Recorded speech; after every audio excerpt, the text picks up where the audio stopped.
नमस्कार साथियों, कैसे हो आप सब लोग। आई होप कि सब लोग अच्छे होंगे। आज अपन डिस्कशन करने वाले हैं राजस्थान की, मैं कहूँगा कि एक ऐतिहासिक भर्ती है।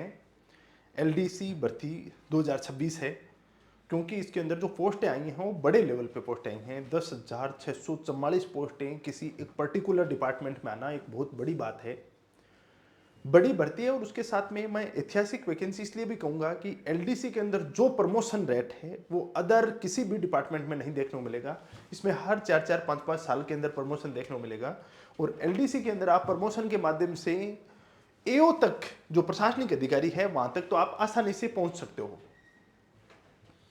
अब इस भर्ती के अंदर अपना सिलेक्शन कैसे सुनिश्चित कर सकते हैं, किस प्रकार से वर्ष 2026 के अंदर अपनी एक सरकारी नौकरी है उसको सुनिश्चित कर सकते हैं, उसका एक शानदार सा प्लान क्या हो सकता है। एक मैं उसको स्ट्रेटेजी कह सकता हूं, उसको मास्टर प्लान कह सकता हूं, उसको एक रणनीति कह सकता हूं कि अपनी रणनीतियां कैसी होनी चाहिए। क्योंकि एक बात मैं सदैव कहता हूं, युद्ध है वो मैदान में जीतने से पहले अपने मस्तिष्क में युद्ध है वो जीतना जरूरी है। उसका फ्रेमवर्क, पूरी स्ट्रेटेजी अपने मस्तिष्क में होना जरूरी है, क्योंकि वहां होगी तभी अपन मैदान में उसको इंप्लीमेंट कर पाएंगे। तो वो फ्रेमवर्क अपने पास होना चाहिए एक शानदार सा, कि किस प्रकार से अपनी रणनीति है उसको अपन को रूप देना है। मैं चर्चा उसी पे करूंगा कि आने वाले टाइम में, अभी मैं बात करूं तो आपके पास टोटल, अपन बात करें अभी, टोटल अपने पास 5 महीने हैं। टोटल कितना टाइम है अपने पास में? 5 महीने।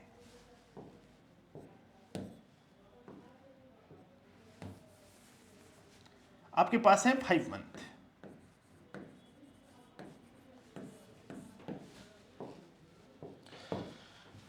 बात करें फरवरी है अभी,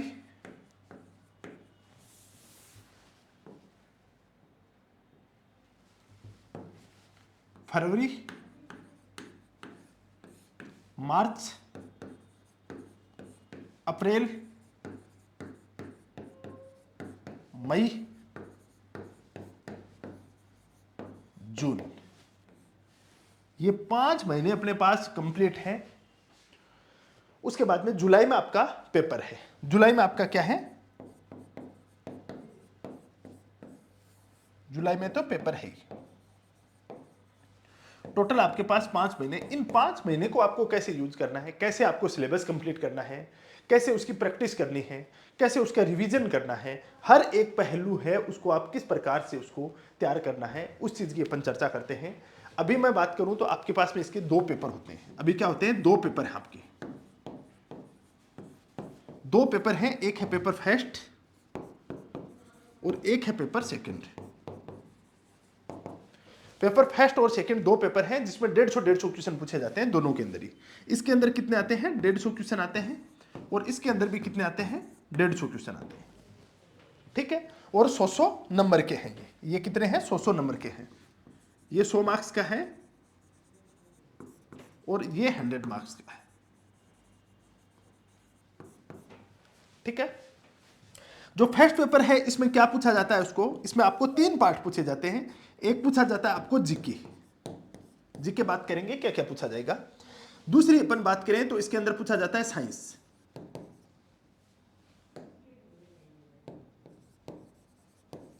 और तीसरा इसके अंदर पूछा जाता है मैथ। वहीं अपन बात करें पेपर सेकंड की, तो सेकंड पेपर है उसके अंदर आपको 2 पार्ट पूछे जाते हैं। एक पूछा जाता है आपको हिंदी और दूसरा पूछा जाता है आपको इंग्लिश। दूसरी पूछी जाती है आपको इंग्लिश। हिंदी और इंग्लिश 2 पार्ट यहां पूछे जाते हैं, 3 पार्ट यहां पूछे जाते हैं। यहां पे हिंदी के आपके कितने क्वेश्चन आते हैं? यहां पे हिंदी के आपके आते हैं 75 क्वेश्चन और इंग्लिश के आते हैं 75 क्वेश्चन। इन तीनों का रोल देखें तो लगभग 50 क्वेश्चन इसके आते हैं, 50 क्वेश्चन साइंस के आते हैं और 50 क्वेश्चन आपके मैथमेटिक्स के आते हैं। ये आपका पूरा एक सिनेरियो रहने वाला है जो आपका एलडीसी है उसका।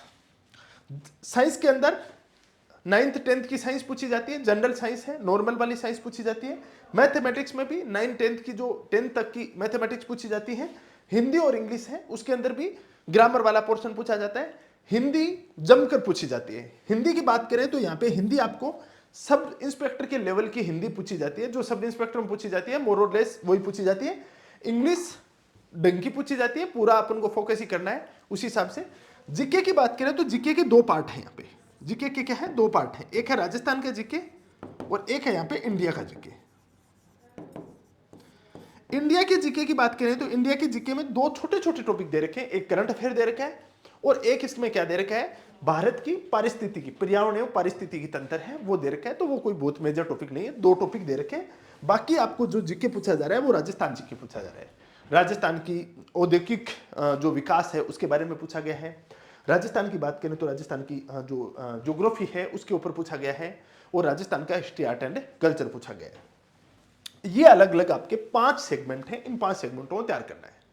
अभी अपना क्या प्लान होना चाहिए उसके ऊपर अपन को पूरा का पूरा डिस्कशन करते हैं। देखो मैं इस प्लान के बारे में बताऊं तो आपका प्लान होना चाहिए 3+1+1 बराबर 5। इस प्लान के ऊपर अपन को फोकस करना चाहिए। यदि आप शून्य से शुरुआत करते हो, 0 से शुरुआत करते हो, तो शुरू के 3 महीने में आपको क्या करना है, सिलेबस कंप्लीट करना है। क्या करना है, सिलेबस से कंप्लीट करना है एनी हाउ। किसी भी हालत में आपका सिलेबस है वो कंप्लीट होना चाहिए। कितने दिन में, 3 महीने के अंदर आपका सिलेबस कंप्लीट होना चाहिए। फिर जो 1 महीना आता है, इस 1 महीने में क्या करना है, आपको अभ्यास पे फुल फोकस करना है प्लस रिवीजन। यहां पे क्या आना चाहिए आपका, रिवीजन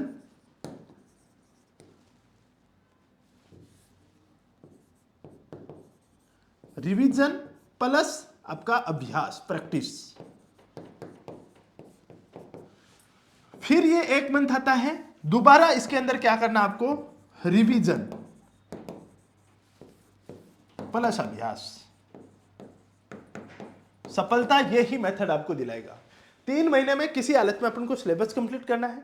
जैसे 3 महीने में सिलेबस कंप्लीट होता है उसके बाद 1 महीने अपन को क्या करना है, रिवीजन प्लस अभ्यास पे फोकस करना है। फिर 1 महीने अपन को क्या करना है, रिवीजन प्लस अभ्यास है उस पे फोकस करना है। यदि ये मेथड अपना लिए तो 5 महीने बाद जो परीक्षा होगी, मैं आज लिख के दे देता हूं कि उसके अंदर आपको, इस एलडीसी के अंदर आपकी सफलता से कोई रोकने वाला नहीं है। लेकिन शर्त यह है कि ये 5 महीने आपको 5 महीने के हिसाब से ही यूटिलाइज करने हैं। यहां पे आप हेरा फेरी नहीं करोगे, बुआ के बेटे की शादी आ गई, मामा की बेटी की शादी आ गई, वो मौसी के बेटे की शादी आ गई, वो उसकी शादी आ गई, उस शादी में घूम रहे हैं, आज उसके जागरण आ गया, आज उसके वो वहां पे नांगड़ आ गई, उसके अंदर आप घूमते फिर रहे हो। तो बाद में देखो ये सपने छोड़ दो और आप अपना कोई काम धंधा पकड़ लो, वो ठीक रहेगा। यहां पे 5 महीने, इसका मतलब 5 महीने हैं, मेरे टारगेट से मुझे कोई विचलित कर नहीं सकता, वो आपके अंदर होना चाहिए। वो यदि आपके अंदर जुनून है, जोश है, वो ज्वाला है आपके अंदर, तो आपको इस स्ट्रेटेजी को फॉलो करते हो तो सिलेक्शन से कोई रोकने वाला नहीं है। और बाद में तो मैंने बोला ना, ये बहानेबाजी, मैं बीमार हो गया यार, मेरे तो वो हो गया यार, मेरे नाना दादी बुआ, ये 1000 प्रकार के रिश्ते होते हैं, उन रिश्तों के अंदर आप फंस के रह जाओगे। और रिश्तेदारों की मैं बात बता देता हूँ, आप कुछ हो तो रिश्तेदार आपको पूछते हैं, कुछ नहीं हो तो रिश्तेदार आपके मार पीछे से लात किया और आपको दो मैं बताऊं ना, आपको कोई पूछेगा भी नहीं कि आप हो क्या क्या नहीं हो, बोले हम नहीं जानते। वो पूरा का पूरा डिपेंड किस पे पड़ता है, आपकी क्या एबिलिटी, आप क्या हो, पद क्या है आपके पास में, क्या सामान है। वो आपकी इज्जत नहीं करते हैं, आपके पद की इज्जत करते हैं। आपके पास में पोस्ट है तो वो आपका रिस्पेक्ट करेंगे, वो कहेंगे कि दूर के भी रिश्तेदार, नए नए रिश्तेदार बन जाएंगे ऑटोमेटिकली, कह रहे वो तो हमारे रिश्तेदार है। नहीं, आपके नजदीकी लोग ही कहेंगे अरे नहीं नहीं हमारे दूर का है, हमारे नहीं, हमारे पास में नहीं, हो हमारे कोई रिलेशन में नहीं है। तो आपको रिलेशन बन जाएंगे यदि 5 महीने मेहनत कर ली तो, और नहीं तो बने हुए रिलेशन है वो टूट जाएंगे, दोस्त छोड़ के चले जाएंगे। आज ही बता देता हूँ, फालतू में आप लंबी लंबी ये जो फिलोसॉफिकल बातें करोगे कि अरे नहीं नहीं यार ये थोड़ी होता है, वो सब होता है, देखोगे आप, पता चल जाएगा आप उन चीज़ों का। ये पूरा का पूरा आपको फॉलो करना पड़ेगा। सिलेबस किसी भी हालत में 3 महीने के अंदर कंप्लीट होना चाहिए एनी हाउ, मैंने बोला।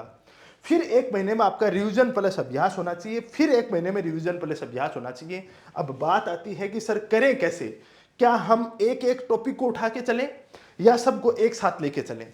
तो मैं बता देता हूं, इतना टाइम नहीं है अपने पास में कि अपन एक एक को पहले हिंदी कंप्लीट करेंगे, फिर इंग्लिश कंप्लीट करेंगे, फिर जीके करेंगे, फिर साइंस करेंगे ना, ये टाइम नहीं है अपने पास। सिंपल सी बात है कि दिन है, पूरा दिन है, उसको अपन को, पूरे दिन को अपन को कितने पार्ट में विभाजित करना पड़ेगा।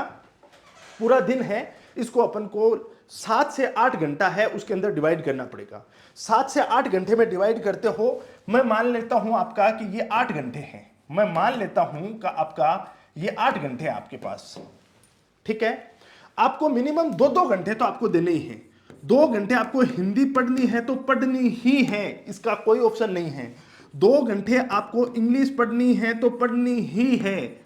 फिर 2 घंटे आपको मैथमेटिक्स निकालनी है तो निकालनी है। फिर 2 घंटे आपको साइंस पढ़नी है तो पढ़नी ही है। हाँ, जो जीके उसके 8 घंटे के बाद जो टाइम बचता है वो जीके को दे दो, चाहे 1-2 घंटे जो भी मिलता है वो जीके को दे दो। पर ये 4 सब्जेक्ट आपके रेगुलर मोड के अंदर आपके होने ही चाहिए, किसी भी हालत में होने चाहिए। इस लेवल पे यदि आप तैयारी करते हो, फिर देखो सफलता से कोई रोकने वाला नहीं। बहाने हजार है आपके पास में, कुछ भी बहाने निकाल लो, कौन रोकने वाला है। और बहाने निकाल किससे रहे हो? खुद से निकाल रहे हो, कोई दूसरे से तो निकाल नहीं रहे हो। ये पूरा का पूरा आपको मेथड है वो फॉलो करना पड़ेगा। और एक बात और बता देता हूं, अब यहां आपका क्वेश्चन आएगा सर एलडीसी के लिए हम कोचिंग करें या सेल्फ स्टडी करें। देखो मैं आपको बता देता हूं, एक चीज मैं सिंपल सी बता देता हूं, आपका मैथ, इंग्लिश, हिंदी और साइंस इसके ऊपर कमांड है, तो कोई कोचिंग करने की आवश्यकता नहीं, सेल्फ स्टडी करो, ज्यादा फायदेमंद है, सिलेक्शन जरूर होगा। यदि इनके अंदर आपको ऊंच नीच है तो ज्यादा दिमाग लगाना मत, क्योंकि जीके तो आप कर लोगे। लेकिन इनमें यदि ऊंच नीच है, हिंदी में, इंग्लिश में, मैथ में, साइंस में, तो अपने दिमाग लगाए में ही रह जाओगे। मैं ऐसा नहीं कह रहा कि आप नहीं कर पाओगे, कर लोगे। लेकिन जो टीचर है वो आपके लिए एक स्पेशल टीचर प्रयास कर रहा है। हिंदी पढ़ा रहा है वो हिंदी ही पढ़ा रहा है, वो उस पर ही रिसर्च कर रहा है। जो इंग्लिश पढ़ा रहा है वो इंग्लिश ही पढ़ा रहा है, वो आपको जीके नहीं पढ़ाने वाला। जो मैथ पढ़ा रहा है वो मैथमेटिक्स ही पढ़ा रहा है। तो क्यों ना उस एक्सपर्ट आदमी से पढ़ो ना यार, सेवाएं दे रहा वो आपके लिए, वो सर्विसेज दे रहा आपके लिए। तो आपको ज्यादा दिमाग यहाँ पे लगाना नहीं है। और सिंपल बता देता हूं, मेरे को इसमें कोई हिचकिचाहट नहीं है, कोई इसमें संकोच नहीं है ये बात कहते हुए। हो सकता है कोई बोलेगा कि सर आप तो कोचिंग को प्रमोट कर रहे हो। मैं कोचिंग को प्रमोट नहीं कर रहा। देखो कोचिंग सब चीजें साइड में रह जाएंगी, सिलेक्शन आएगा उस दिन आपका सिलेक्शन याद किया जाएगा। आप कोचिंग करके सिलेक्ट हुए हो या सेल्फ स्टडी से हुए हो वो कोई मायने नहीं रखता है। तो ये ज्यादा इंपॉर्टेंट है कि आपका सिलेक्शन हुआ है कि नहीं वहां पे, क्योंकि ये यूनिट ऐसी है, ये यूनिट आप किसी एक्सपर्ट से पढ़कर ही कर सकते हो, आप अपने लेवल पे नहीं कर सकते। ये इंपॉर्टेंट है। तो आप जो ये चारों पार्ट आपके वीक हैं, या उनमें से मैं कहूं 3 पार्ट भी वीक हैं, तो बाद में पूरा का पूरा फोकस है वो आप किसी भी टीचर की। और मैं तो कहूंगा कि कोचिंग क्यों, अपना साथ वाला अच्छा है तो साथ वाले से पढ़ लो, किसी से भी पढ़ लो, लेकिन वहां पे हेल्प ले लो। बात बची कि सर आप इसमें क्या हेल्प कर सकते हो, तो मैं अभी बता देता हूं। 2 तारीख से, 2 फरवरी से अपना, ये 2 फरवरी से 2 फरवरी से अपना नया उड़ान बैच प्रारंभ कर रहे हैं एलडीसी के लिए। और फर्स्ट पेपर और सेकंड पेपर दोनों मैं बता देता हूं, राजस्थान की सबसे बेहतरीन टीम है उसके द्वारा ये पूरी पूरी चीजें तैयार करवाई जा रही है। वेल क्वालिफाइड, जिन्होंने खुद ने एग्जाम क्वालिफाई किया है, जस्ट जो अपने सब्जेक्ट के धुरंधर हैं, एक्सपर्ट हैं, वो लोग आपको एक एक चीज पढ़ाने वाले हैं। तो तैयार हो जाओ। यदि आप तैयारी करना चाहते हो तो 2 फरवरी से अपनी यूनिवर्सिटी, कहां पे, अपनी यूनिवर्सिटी एप्लीकेशन डाउनलोड कर लो और वहां पे आपको ये उड़ान बैच मिलेगा। और इतना मैं दावे के साथ कह सकता हूं, यदि इतनी क्वालिटी वाले, इतने वेल क्वालिफाइड टीचर कहीं पे मिलते हो तो आप बता देना मेरे को आगे। और हमने पूरा का पूरा जो मैंने 5 महीने का प्लान बताया वो प्लान फॉलो कराएंगे। 3 महीने में बच्चों को कोर्स करवाना, 3 महीने के बाद रिवीजन, फिर उनको अभ्यास प्रश्न, फिर रिवीजन, बस उसी चीज के ऊपर फोकस करेंगे। तो तैयार हो जाइएगा। अपन 2 फरवरी से इस चीज की प्रारंभ कर रहे हैं और बढ़िया तरीके से मेहनत में लग जाओ। 2026 है वो सरकारी नौकरी वाला वर्ष है। अब आपके ऊपर डिपेंड करता है कि आप उसको किस प्रकार से यूज करते हो। बाकी मैं जल्द ही आप लोगों के लिए कल एक बहुत बड़ी खबर लेकर आ रहा हूं, इंतजार कीजिएगा उस चीज का। अभी के लिए इतना ही। Thank you so much.